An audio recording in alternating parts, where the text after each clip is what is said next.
সকল প্রশংসা আল্লাহ তাআলার জন্য, যিনি বিরূপ আবহাওয়া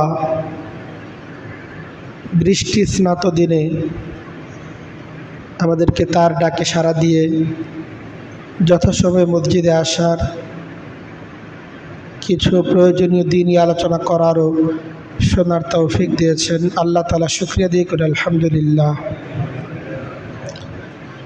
অসংখ্য গণিত দুরুদ সালাম বর্ষিত হোক আকায়ে নামদার তাজদার মদিনা মুহাম্মদুর রাসূলুল্লাহ সাল্লাল্লাহু আলাইহি ওয়াসাল্লামের প্রতি। আল্লাহ তাআলা আমাদেরকে যার উম্মত হওয়ার সৌভাগ্য দান করেছেন। মুহতারাম হাজিরিন, নবী করিম সাল্লাল্লাহু আলাইহি ওয়াসাল্লামের জীবনের নানা স্মৃতি বিজড়িত মাস রবিউল আউয়াল মাসের আজকে সর্বশেষ দিন 30 রবিউল আউয়াল। নবী করিম সাল্লাল্লাহু আলাইহি ওয়াসাল্লামের জীবন, নবী করিম সাল্লাল্লাহু আলাইহি ওয়াসাল্লামের মৃত্যু, নবী করিম সাল্লাল্লাহু আলাইহি ওয়াসাল্লামের হিজরত, এগুলো সব কিছুই রবিউল আউয়াল মাসের সাথে জড়িয়ে আছে। ফলে স্বভাবতই রবিউল আউয়াল মাস এলে নবী করিম সাল্লাল্লাহু আলাইহি ওয়াসাল্লামের সিরাত সম্পর্কে জানা, নবী করিম সাল্লাল্লাহু আলাইহি ওয়াসাল্লামের সুন্নত সম্পর্কে জানা একটা আগ্রহ বা একটা রেওয়াজ আমাদের সমাজের মধ্যে আছে। রবিউল আউয়াল থেকে নবীর সুন্নত অনুসরণ করার একটা চেতনা আমরা গ্রহণ করে থাকি। তো সেই স্মৃতি বিজড়িত মাস রবিউল আউয়াল মাস আমাদেরকে ছেড়ে চলে যাচ্ছে। নবী করিম সাল্লাল্লাহু আলাইহি ওয়াসাল্লামের জীবনী সম্পর্কে কতটা পাঠ আমরা গ্রহণ করলাম, আগামী দিনগুলোতে নবী করিম সাল্লাল্লাহু আলাইহি ওয়াসাল্লামের সুন্নাহ অনুসারে চলা কতটা শপথ প্রতিজ্ঞা আমরা গ্রহণ করলাম, এটা আমাদের বিবেচনা করা উচিত। আজকে আমরা নবী করিম সাল্লাল্লাহু আলাইহি ওয়াসাল্লামের জীবনের এমন একটা দিক সম্পর্কে আলোচনা করব, সময়ের বিবেচনায় যে দিকটা অত্যন্ত গুরুত্বপূর্ণ, কিন্তু দুঃখজনক বাস্তবতা হচ্ছে সেই দিকটা সবচেয়ে বেশি অবহেলিত। নবী করিম সাল্লাল্লাহু আলাইহি ওয়াসাল্লামের জীবনের যে দিকটা সম্পর্কে আজকে আমরা আলোকপাত করতে চাই, সেটা হচ্ছে নবী করিম সাল্লাল্লাহু আলাইহি ওয়াসাল্লামের আখলাক কেমন ছিল, আল্লাহ রাসূল সাল্লাল্লাহু আলাইহি ওয়াসাল্লামের স্বভাব, নবী করিম সাল্লাল্লাহু আলাইহি ওয়াসাল্লামের চরিত্র, মানুষের সাথে তার ব্যবহার আচার আচরণ কেমন ছিল। কারণ নবী করিম সাল্লাল্লাহু আলাইহি ওয়াসাল্লামের জীবনের মাঝেই, তার আখলাকের মাঝেই মুমিনের জীবনের সফলতা এবং মুমিনের জীবনের আদর্শ নিহিত আছে। গোটা দুনিয়াবাসী যদি মুক্তি পেতে চায়, একটি সুন্দর সমাজ গঠন করতে চায়, তাহলে নবী করিম সাল্লাল্লাহু আলাইহি ওয়াসাল্লামের আখলাকের দিকে ফিরে যাওয়া ছাড়া কোনো উপায় নেই।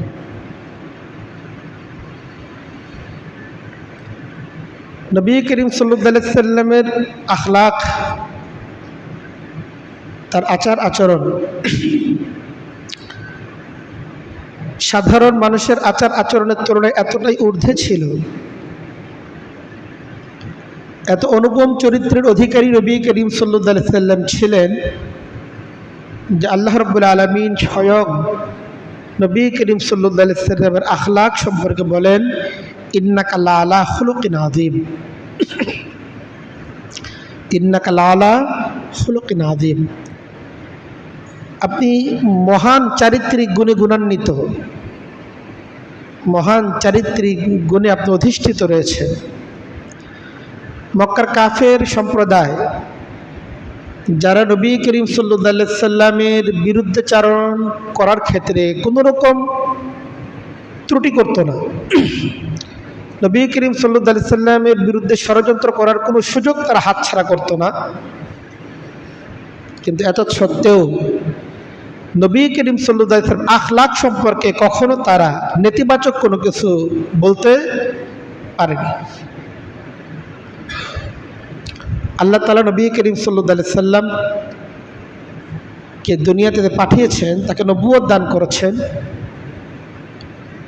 নবুয়ত দানের বেশ কয়েকটা মাকসাদ, বেশ কয়েকটা লক্ষ্য এবং উদ্দেশ্য আছে। এর মাঝে অন্যতম একটি লক্ষ্য উদ্দেশ্য যেটা নবী করিম সাল্লাল্লাহু আলাইহি ওয়াসাল্লাম স্বয়ং উল্লেখ করতেছেন, সেটা হচ্ছে বুইসতু লিউতাম্মিমা মাকারিমাল আখলাক। আল্লাহ রাসূল সাল্লাল্লাহু আলাইহি ওয়াসাল্লাম বলেন, আমাকে পাঠানো হয়েছে লিউতাম্মিমা মাকারিমাল আখলাক, যেন উত্তম চরিত্র এটাকে যেন আমি পরিপূর্ণতায় পৌঁছে দিই, মানুষের সামনে সর্বোত্তম চরিত্রের নমুনা, সর্বোত্তম আখলাকের নমুনা যেন আমি পেশ করতে পারি, এজন্য আল্লাহ তাআলা আমাকে দুনিয়াতে পাঠিয়েছেন। তো নবী করিম সাল্লাল্লাহু আলাইহি ওয়াসাল্লামের আগমনের একটা লক্ষ্য এবং উদ্দেশ্য এটাও, মানুষের সামনে, দুনিয়াবাসীর সামনে উত্তম চরিত্রের একটা মডেল, একটা নমুনা সকলের সামনে পেশ করে যাওয়া, যেন মানুষ সেটাকে অনুসরণ করতে পারে।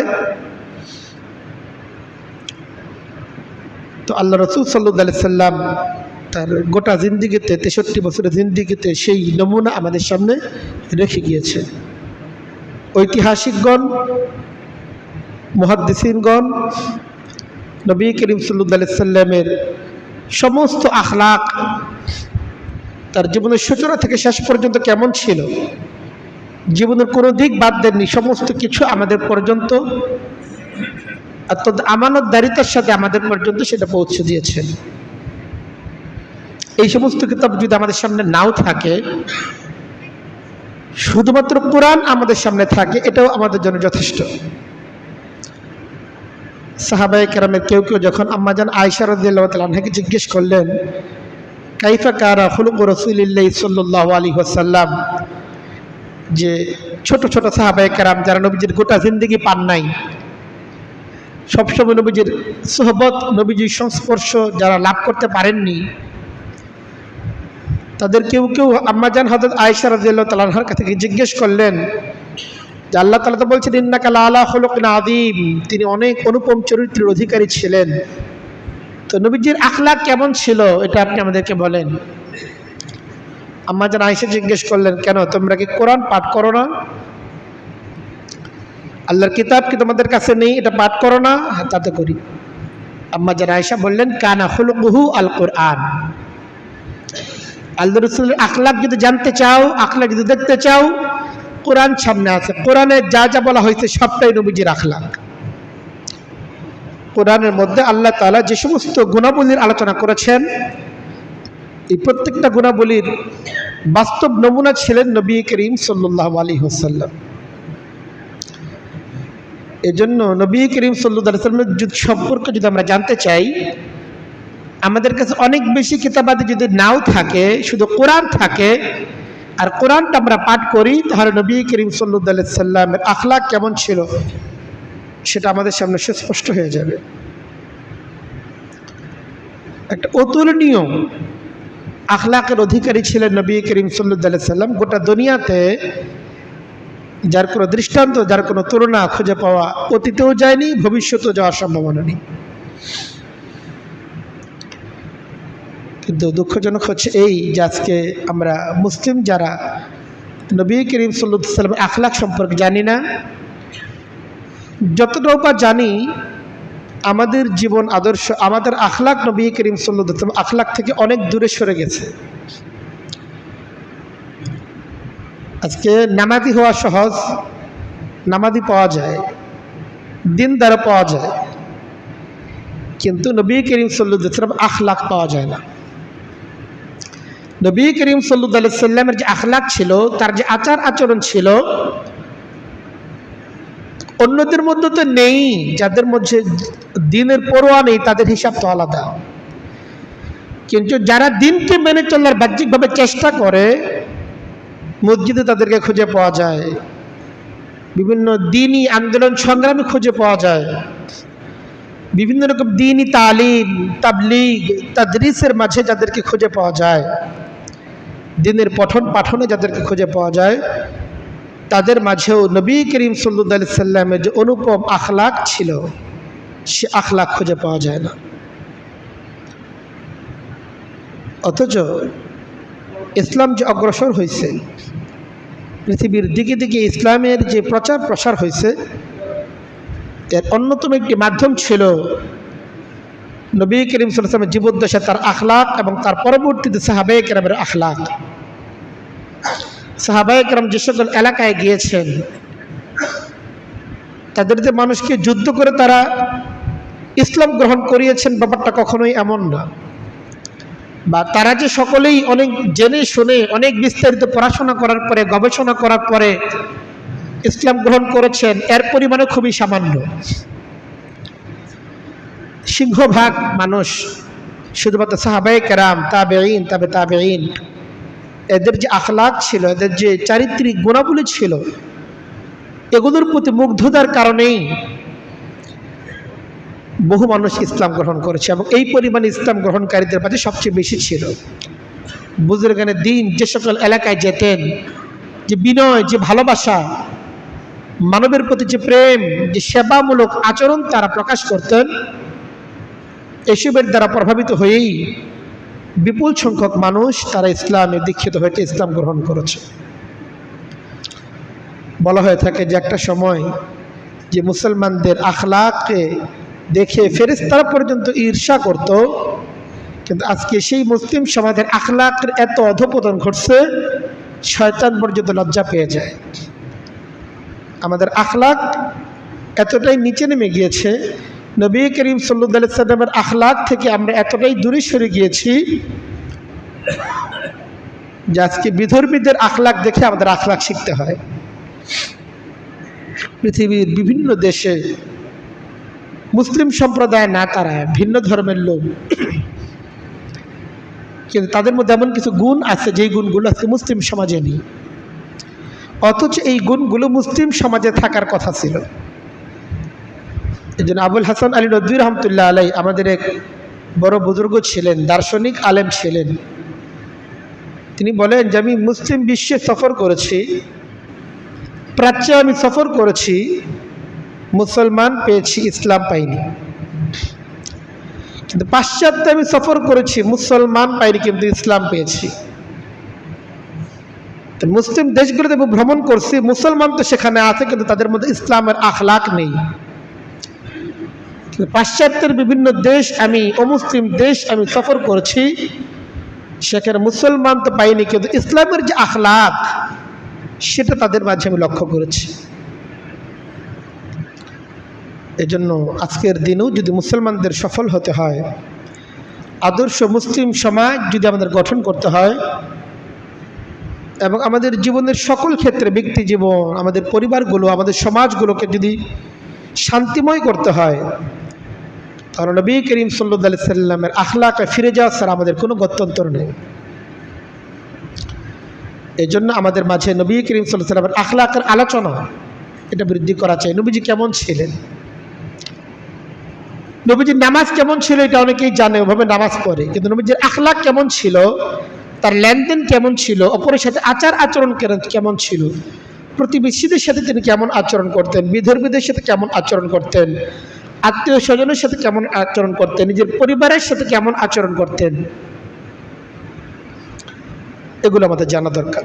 এবং নিজেদের জীবনে সেই নবী করিম সাল্লাল্লাহু আলাইহি ওয়াসাল্লামের আখলাক, নবী করিম সাল্লাল্লাহু আলাইহি ওয়াসাল্লামের আদর্শ, সেগুলো আমাদের অবশ্যই ফলো করা দরকার। নবী করিম সাল্লাল্লাহু আলাইহি ওয়াসাল্লাম বলেন, ইন্না মিন খিয়ারিকুম আহসানুকুম খুলুকান। আল্লাহ রাসূল বলেন, তোমাদের মধ্যে সর্বোত্তমকে জানো? নবী করিম সাল্লাল্লাহু আলাইহি ওয়াসাল্লাম এই কথা বলেন নাই যে নামাজ বেশি সুন্দর সে সর্বোত্তম, যে রোজা বেশি রাখে সে সর্বোত্তম, যার জিকিরের পরিমাণ বেশি সে সর্বোত্তম, এটা নবীজি বলেননি। আল্লাহ রাসূল সাল্লাল্লাহু আলাইহি ওয়াসাল্লাম বলেন, ইন্না মিন খিয়ারিকুম, তোমাদের মাঝে সর্বোত্তম সেই ব্যক্তি আহসানুকুম খুলুকান, যার আখলাক সবচেয়ে সুন্দর। যে ব্যক্তির আখলাক সবচেয়ে সুন্দর, মানুষ হিসেবে সে সবচেয়ে বেশি ভালো, সেই তোমাদের মাঝে আল্লাহ তাদের কাছে সবচেয়ে বেশি ভালো। এই জন্য আমাদের ভালোর মাপকাঠি কি? অনেক বেশি নামাজ পড়ি, অনেক নফল পড়ি, তাহাজ্জুদ পড়ি না, মানুষের সাথে আমার আচার আচরণটা কেমন, আখলাকটা কেমন। হ্যাঁ, ফরজ নামাজ তো পড়তেই হবে, এটা তো ভিন্ন জিনিস, এটা তো জরুরি ফরজ। ইসলামের মাঝে সবচেয়ে গুরুত্বপূর্ণ বিষয় হলো মানুষের আকীদা এবং বিশ্বাস। আকীদা এবং বিশ্বাস ইসলামে সবচেয়ে গুরুত্বপূর্ণ, যে তাওহীদের আকীদা, একমাত্র আল্লাহ, তিনিই সবকিছু সৃষ্টিকর্তা, এই ইলাহ, তার কোনো শরীক নেই, এবং মুহাম্মদ রাসূলুল্লাহ সাল্লাল্লাহু আলাইহি সাল্লাম তার বান্দা এবং তার রাসূল। এই বিশ্বাস, এটা হলো সর্বপ্রথম সবচেয়ে গুরুত্বপূর্ণ বিষয়। এই বিশ্বাসের পরই আকীদা এবং বিশ্বাসের সংশোধনের পর সবচেয়ে গুরুত্বপূর্ণ যে বিষয়টা, সেটা হলো আমল এবং আখলাককে পরিশুদ্ধ করা। আমল এবং আখলাককে সংশোধন করা, এটা হচ্ছে সবচেয়ে বেশি গুরুত্বপূর্ণ। তো আমাদের প্রতি আমাদের যতটুকুই যত্ন এটা দেখা যায়, আখলাকের প্রতি আমাদের এতটা যত্ন দেখা যায় না। আমলের সুন্নতগুলো আমরা যতটুকু খোঁজার চেষ্টা করি, আখলাকের সুন্নতগুলো আমরা ততটুকু খোঁজার চেষ্টা করি না। আমলের সুন্নতগুলোর প্রতি আমাদের যতটুকু দৃষ্টি রয়েছে, আখলাকের সুন্নতের প্রতি আমাদের ততটুকু দৃষ্টি নেই। আখলাকের সেই অংশ, যে অংশগুলো শুধুই ব্যক্তি নির্ভর, সেগুলো হয়তো কেউ কেউ ফলো করে, যে খাবারটা কিভাবে খেতে হবে, কিভাবে ঘুমাতে হবে, এগুলো হয়তো কিছু কিছু মানুষ খোঁজে, এগুলোর সুন্নতগুলো খোঁজে। কিন্তু অন্যের সাথে যে বিষয়গুলো জড়িত, মানুষের সাথে যে বিষয়গুলো জড়িত, সেগুলোর ক্ষেত্রে ততটা পরোয়া নেই, সেগুলোর প্রতি যতটা যত্ন নেই। এটা বড় দুঃখজনক। অথচ নবী করিম সাল্লাল্লাহু আলাইহি ওয়াসাল্লাম বলেছেন, তোমাদের মাঝে সর্বোত্তম সেই ব্যক্তি যার আখলাক সবচেয়ে বেশি সুন্দর। নবী করিম সাল্লাল্লাহু আলাইহি ওয়াসাল্লামের আখলাক কেমন ছিল, তিনি কেমন ছিলেন, এটা তো অনেক বিস্তারিত একটা বিষয়। নবীজির জীবনী একটা বিশাল একটা অধ্যায়, যে আলোচনা করে কোনোদিন শেষ করা যাবে না। তবে কয়েকটা পয়েন্ট উল্লেখ করি আমরা, আমাদের জন্য এর মাঝে নিশ্চয়ই খোরাক রয়েছে ইনশাআল্লাহ। তো নবী করিম সাল্লাল্লাহু আলাইহি ওয়াসাল্লাম তার গোটা 63 বছরের জিন্দেগিতে কোনোদিন কাউকে গালি দেননি। আমাদের অনেক ভাই এমন আছে, গালি ছাড়া কথাই বলতে পারে না, কথা বললেই একটা গালি আসবেই, গালি ছাড়া কথাই বলতে পারে না। একটা দিন তার এমন যায় না যে ওই দিনে একটা গালি দেয়নি। কিন্তু নবী করিম সাল্লাল্লাহু আলাইহি ওয়াসাল্লাম 63 বছরের জিন্দেগিতে কোনো দিন কাউকে কটু কথা বলেননি, কাউকে গালি দেননি। লাম ইয়াকুন রাসূলুল মা কানা রাসূলুল্লাহ সাল্লাল্লাহু আলাইহি ওয়াসাল্লাম ফাহিশান ওয়ালা মুতাফাহহিশান। নবী করিম সাল্লাল্লাহু আলাইহি ওয়াসাল্লাম অশ্লীল ভাষী ছিলেন না, ওয়ালা সাব্বান লিআহাদিন, কোনো দিন নবী করিম সাল্লাল্লাহু আলাইহি ওয়াসাল্লাম কাউকে গালি দেননি। একজন ব্যক্তির জীবনী কতটা ঊর্ধ্বে। আজকে তো কথায় কথায় গালি, ঘরে গেলেই বাচ্চারা দুষ্টুমি করলে তাদের একটা গালি, এই বেয়াদব। নবী করিম সাল্লাল্লাহু আলাইহি ওয়াসাল্লাম তো কাউরেই কথা বলেন নাই। হ্যাঁ, নিজের সন্তানকে গালি, আত্মীয় স্বজনকে গালি, বাইরের লোক যারা আছে তাদেরকে গালি, এমনকি যাদের সাথে তার কোনো সম্পর্কও নেই, এই জাতীয় অনেক আন্তর্জাতিক ব্যক্তি বা জাতীয় পর্যায়ের ব্যক্তি, তাদেরও আমরা নিয়মিত গালিগালাজ কিন্তু করতেছি। তো নবী করিম সাল্লাল্লাহু আলাইহি ওয়াসাল্লাম কোনোদিন কোনো ব্যক্তিকে কখনো নবী করিম সাল্লাল্লাহু আলাইহি ওয়াসাল্লাম গালমন্দ করেননি। একজন ব্যক্তির আখলাকের এটা একটা গুরুত্বপূর্ণ দিক, যে কোনোদিন তিনি কাউকে গালি দেননি। আল্লাহ রাসূল সাল্লাল্লাহু আলাইহি ওয়াসাল্লাম কখনো কারো সমালোচনা করেন না। সমালোচনা তিনি তো করতেনই না, এমনকি কোনো সমালোচনাকে তিনি প্রশ্রয় দিতেন না, নিজেও সমালোচনা করতেন না, এবং অন্যরা তার কাছে এসে কারো সমালোচনা করবে, নবী করিম সাল্লাল্লাহু আলাইহি ওয়াসাল্লাম সেই সুযোগটা কাউকে দিতেন না। কেউ কেউ যখন নবী করিম সাল্লাল্লাহু আলাইহি ওয়াসাল্লামের কাছে এসে অন্যদের নামে কান ভারী করার চেষ্টা করত, সমাজে থাকে সবসময় এক শ্রেণীর লোক যারা বিশেষ বিশেষ ব্যক্তিদের কাছে যায়, তাদের তোষামদি করে, অন্যের বিরুদ্ধে বিষোদ্গার করে। তো নবী করিম সাল্লাল্লাহু আলাইহি ওয়াসাল্লাম কখনো এই সুযোগটা দিতেন না। আল্লাহ রাসূল সাল্লাল্লাহু আলাইহি ওয়াসাল্লাম খুব সতর্কতার সাথে সাহাবায়ে কেরামকে হুঁশিয়ারি করে বলে দিয়েছিলেন, লা ইউবাল্লিগনি আহাদুন আন আহাদ মিন আসহাবি শাইআন। মানুষ মাত্রই ভুল, সবার জীবনে কিন্তু ভুল আছে, ব্যক্তি জীবনে নানা রকম ভুলের মধ্যে অনেকেই পড়ে যায়, কিন্তু তোমরা কেউ আমাকে অন্যের ব্যাপারে কোনো কিছু অবহিত করবে না। অন্যের ব্যাপারে নেতিবাচক কোনো কিছু আমার কাছে অবহিত কখনো করবে না, কারণ আমি চাই, ফাইন্নী উহিব্বু, আমি সবসময় চাই, আন আখরুজ ইলাইকুম ওয়া ইন্নী সালিমুস সাদরি, কারণ আমি আমার বন্ধুদের সাথে, আমার সাহাবীদের সাথে এমনভাবে আমি মিশতে চাই যে তার ব্যাপারে আমার দিলের মধ্যে সুধারণা আছে। কারোর প্রতি কোনো কুধারণা নিয়ে আমি কারোর সাথে মিশতে চাই না। এজন্য কারোর প্রতি কুধারণা আসতে পারে এই যে কোনো আলোচনা তোমরা কখনো আমার কাছে করবে না।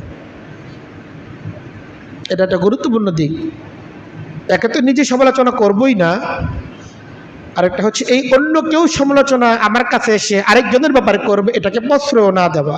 নবী করিম সাল্লাল্লাহু আলাইহি সাল্লাম কখনোই এই প্রশ্রয়টা দিতেন না। নবী করিম সাল্লাল্লাহু আলাইহি সাল্লাম একমাত্র যুদ্ধের ময়দান ছাড়া কোনো দিন কারো গায়ে হাত তোলেননি। নবী করিম সাল্লাল্লাহু আলাইহি সাল্লাম একমাত্র যুদ্ধের ময়দান ছাড়া কখনো কারো গায়ে হাত তুলছেন এমন কোনো রেকর্ড নেই। অথচ তৎকালীন সময় এটা কল্পনাই করা যাইত না। এই সময় গোলামবাদীর অবস্থা ছিল, নারীদের কোনো অধিকার ছিল না, মানুষ কথায় কথায় গায়ে হাত তুলতো, নির্যাতন করতো, এটা তাদের ফ্যাশন ছিল, কালচারের একটা অংশ ছিল। কিন্তু নবী করিম সাল্লাল্লাহু আলাইহি ওয়াসাল্লাম গোটা জিন্দেগিতে শুধুমাত্র যুদ্ধের ময়দান ছাড়া, যুদ্ধের ময়দানের আবেদন এবং সেখানের পরিস্থিতি প্রেক্ষাপট সেটা ভিন্ন, কিন্তু যুদ্ধের ময়দান ছাড়া নবী করিম সাল্লাল্লাহু আলাইহি ওয়াসাল্লাম কেউ তার কথা শুনে নাই, এই করছে সেই করছে ইত্যাদি কারণে কারো গায়ে হাত তুলেছেন কোনো দিন এটা হয় নাই। আমরা তো অল্পতেই রেগে যাই, আমাদের অধীনস্থ যারা তাদেরকে শাসন করি, বাচ্চাদের গায়ে হাত তুলি, আল্লাহ আমাদেরকে মাফ করেন। নবীজির আদর্শ এমন ছিল না। নবীজির ঘরেও তো বাচ্চারা ছিলেন, নাতিরা ছিলেন। বাচ্চারা তো বাচ্চামি করে, বাচ্চারা তো আর পরিণত বয়সের ব্যক্তিদের মতো আচরণ করে এমনটা না, বাচ্চারা বাচ্চামি করে। নবীজির ঘরে যে শিশুরা ছিলেন, বালকরা ছিলেন, তারাও তো বাচ্চা সুলভ আচরণ তারাও করতেন, বিরক্ত তো তারাও করতেন, এটাই স্বাভাবিক। কিন্তু নবী করিম সাল্লাল্লাহু আলাইহি সাল্লাম এই বিরক্তির বশে বা শাসনের বর্ষবর্তী হয়ে কখনো নবী করিম সাল্লাল্লাহু আলাইহি সাল্লাম কারো গায়ে কোনোদিন হাত তোলেন নাই। এটা আমাদের জন্য বড় একটা আদর্শ।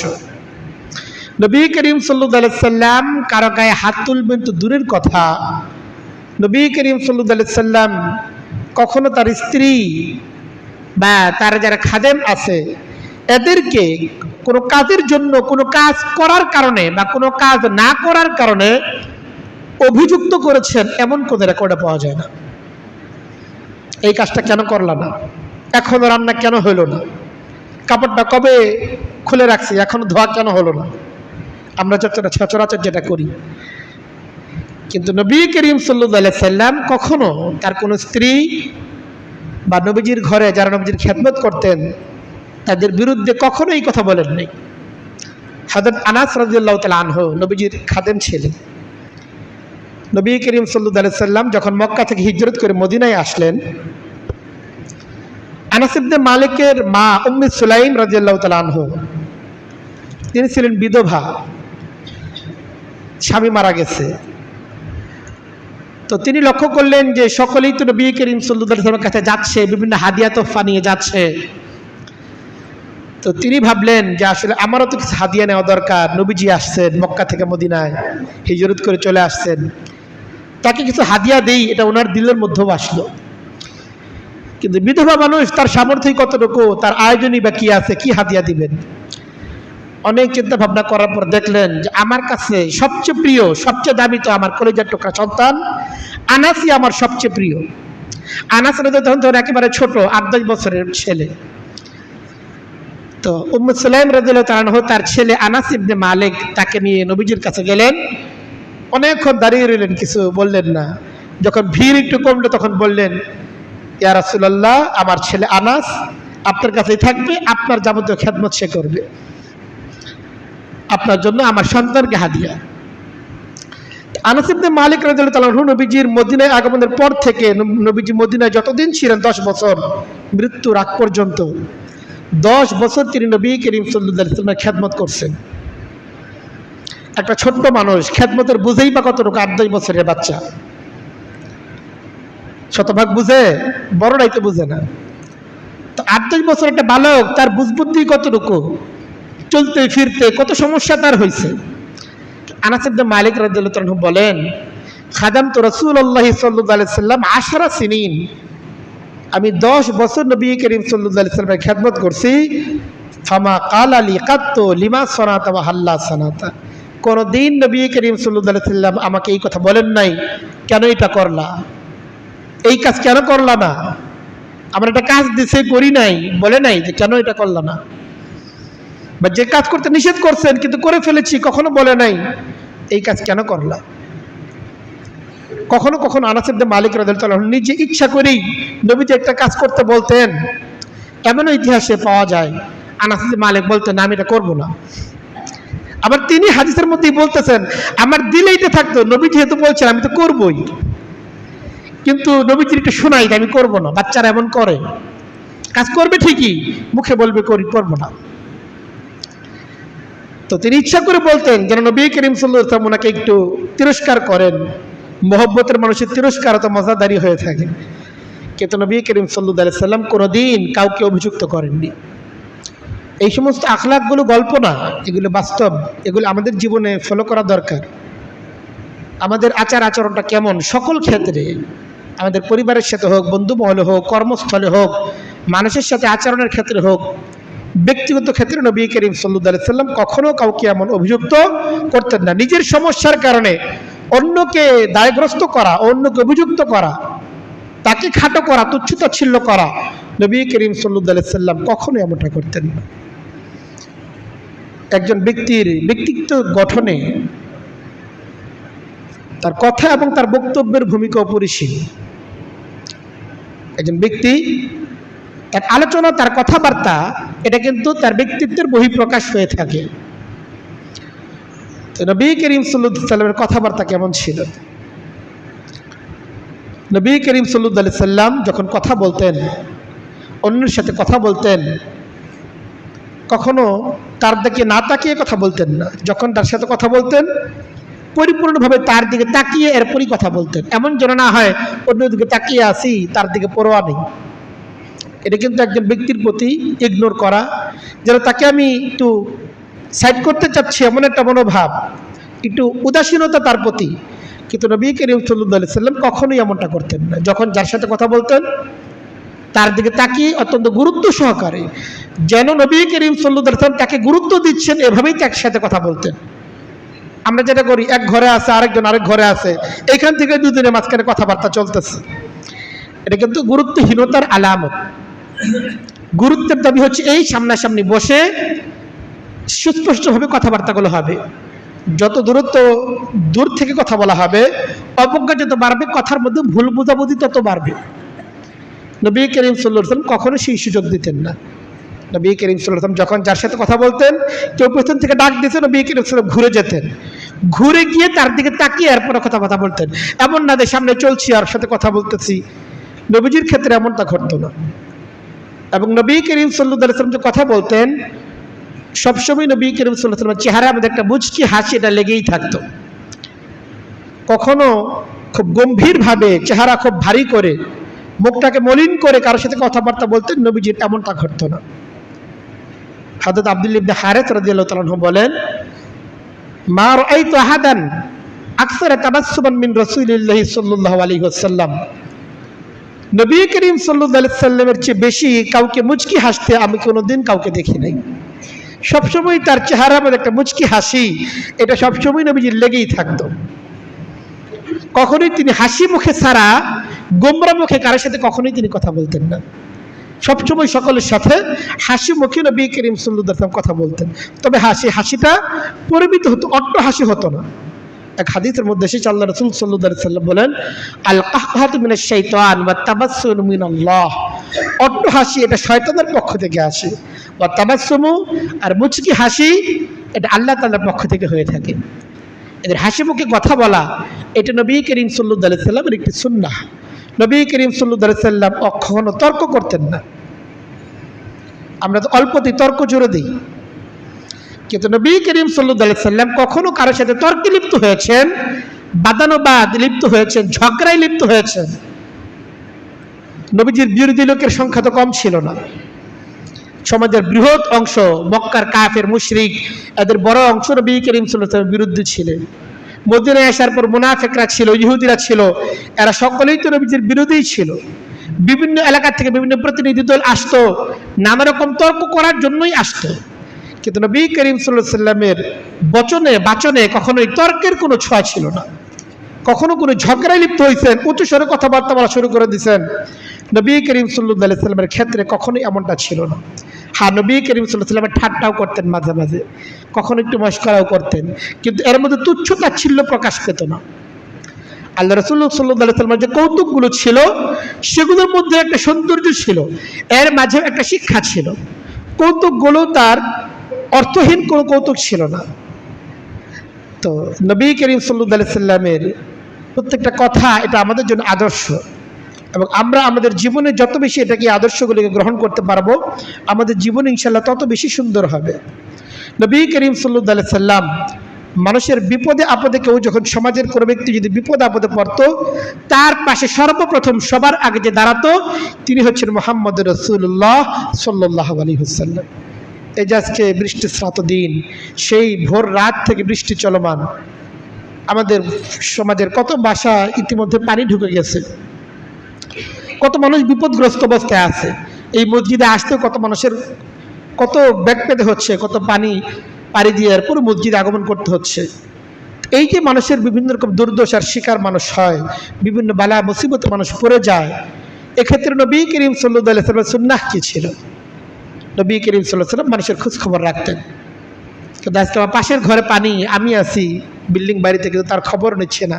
তার বাসায় চুলা জ্বালানো সম্ভব হইল কিনা, তার বাসায় কোনো শুকনো খাবার আছে কিনা, রান্না হচ্ছে কিনা, নাকি তার বাসার মধ্যে চুলার যেখানে আছে ওইখানে পানি উঠে গেছে।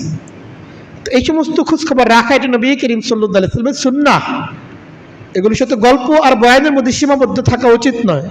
আমাদের অবশ্যই আমাদের সমাজে যে সকল ঘরগুলি নিচু ঘর আছে, যাদের বাসা বাড়ির মধ্যে পানি উঠে যাওয়ার আশঙ্কা আছে, আমি তাকে আর্থিকভাবে সাপোর্ট করতে পারি বা না পারি, অন্তত একটু আমরা যদি খোঁজ খবরও নেই, এতে তার যে একটা মানসিক তৃপ্তি এবং প্রশান্তি মিলবে।